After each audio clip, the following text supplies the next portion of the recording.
हमारे खुदावन यीशु की अंजील मुक़द्दस लूका के मुताबिक उसका 13वां बाब 18 से 21 आयत तक।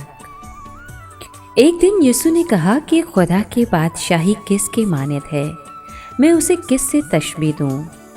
वो राई के दाने की मानद है जिसको एक आदमी ने लेकर अपने बाग में बोया। वो उगा और बड़ा पौधा हो गया और आसमान के परिंदों ने उसकी डालियों पर बसेरा किया।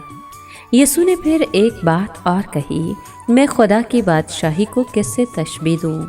वो खमीर की मानद है जिसे एक औरत ने 3 पैमाना आटे में मिलाया, हत्ता के सब खमीर हो गया। पाक कलाम के पढ़े और सुने जाने पर खुदा की बरकत हो, खुदा का शुक्र हो। अजीज़ दोस्तों, आज के कलाम में हमने सुना कि मसीह यीशु ने आसमान की बादशाही को राई के दाने की मानद और खमीर की मानद कहा है। इस तमसील में राई के दाने के बीज का जिक्र हुआ है जो कि बहुत छोटा होता है और जब वो फलता है तो सब सब्जियों से ज़्यादा बड़ा दरख्त बनता है। उसकी शाखों पर परिंदे बसेरा करते हैं।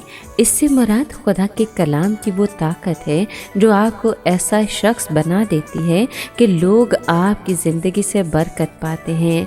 मसीह की सच्ची मोहब्बत आपकी ज़िंदगी को ऐसा मुनव्वर करती है कि दूसरों की तारीक ज़िंदगी में आपकी वजह से रोशनी आती है। इसके बाद इसी कलाम में एक और तमसील पेश की जाती है कि खुदा के आसमान की बादशाही उस खमीर की मानद है जिसे किसी औरत ने लेकर 3 पैमाना आटे में मिला दिया और होते हुए सब खमीर हो गया। इस तमसील में खमीर खुदा की बादशाही का वो कलाम है जो जब किसी की ज़िंदगी में काम करना शुरू करता है तो उसको आहिस्ता आहिस्ता तब्दील करता जाता है और वक्त के साथ वो खुदा के रंग में रंग जाता है। वो हर तरह की नाराज़गी, बदी, गुस्सा, फसाद, लड़ाई झगड़े और बदजुबानी बल्कि हर तरह के गुनाह से महफूज हो जाता है। हर तरह के गुनाह जो उसकी ज़िंदगी में होते हैं ख़त्म हो जाते हैं, बल्कि इसके बरक्स वो मिलनसार, रफ़ीक, रहीम, लोगों से मोहब्बत से पेश आने वाला और लोगों की खिदमत करने वाला शख्स बन जाता है। ए खुदावन, आज के पाक कलाम के वसीले से हम सबको बड़ी बरकत अता कर। आमीन।